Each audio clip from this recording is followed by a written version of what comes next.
suicide hotline called our dispatch, and we were dispatched on a run on the Clark Memorial Bridge. Dispatch informed us that there was a woman on the bridge threatening to jump, so I made my way towards the Clark Memorial Bridge. Over to my right on the railing, there was a woman sitting on the railing, perched.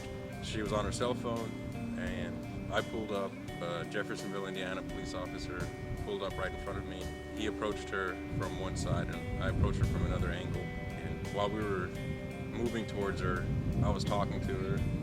I was letting her know that everything was going to be all right. I didn't want her to do anything that was going to cause any harm to anybody.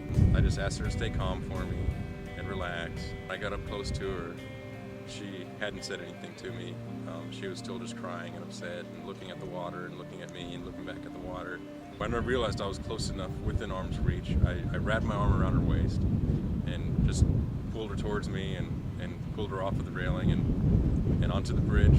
Told her that she didn't have anything to worry about. She wasn't in any trouble. We just wanted to let her talk to a psychologist so she could deal with her problems. She was still upset.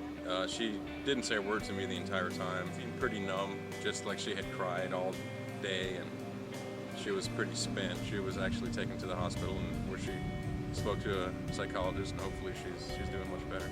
And it's just sort of a part of doing that job, and you have to come to expect things like that.